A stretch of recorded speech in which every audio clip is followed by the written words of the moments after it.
BRS social media convener Krishank ను చేయని తప్పుకు జైల్లో పెట్టారన్నారు మాజీ మంత్రి ఎమ్మెల్యే కేటీఆర్. చెంచల్గూడ జైల్లో రిమాండ్లో ఉన్న క్రిషాంక్ ను కుటుంబ సభ్యులతో కలిసి ములాఖత్లో కలిశారు కేటీఆర్. క్రిషాంక్ సోషల్ మీడియాలో పెట్టిన ఓయూ సర్క్యులర్ పై సీఎం రేవంత్ రెడ్డికి సవాల్ విసిరారు. క్రిషాంక్ తప్పు చేశాడని తేలితే తాను జైలుకు పోవడానికి సిద్ధమన్నారు. ఇప్పటికైనా ప్రభుత్వం క్షమాపణలు చెప్పి క్రిషాంక్ ను విడుదల చేయాలని డిమాండ్ చేశారు కేటీఆర్. తప్పు చేసిన రేవంత్ రెడ్డి ఇవాళ బయట తిరుగుతా ఉన్నాడు.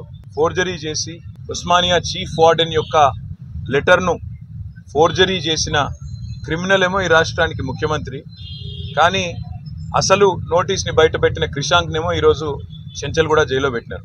దీన్ని బట్టే చెప్పవచ్చు ఈ రాష్ట్రంలో వ్యవస్థ ఎట్లా పనిచేస్తూ ఉంది, ఈ రాష్ట్రంలో ప్రభుత్వ పనితీరు ఎట్లా ఉందో దీన్ని బట్టే చెప్పవచ్చు. ఇవాళ ఈ రాష్ట్ర ముఖ్యమంత్రిగా ఉన్న రేవంత్ రెడ్డి గారిని నేను అడుగుతా ఉన్నా, క్రిషాంక్ కనుక పెట్టిన సర్క్యులర్ తప్పైతే నేను ఇదే చెంచల్గూడ జైల్లో నేను జైలుకి పోతాను.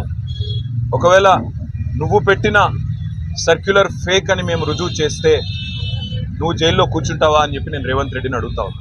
తప్పకుండా ప్రతిదానికి కూడా బదులు చెప్పే టైం వస్తుంది, ప్రతిదానికి కూడా మితితో సహా చెల్లించే టైం కూడా వస్తుంది.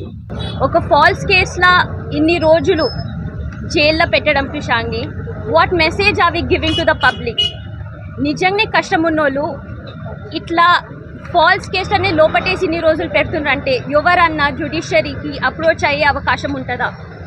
I request the judiciary to kindly, you are an independent institution, we have full trust, full faith in you, so kindly it's my appeal to the judge to kindly take a decision. Endukante this case is not about one person, it is about everybody.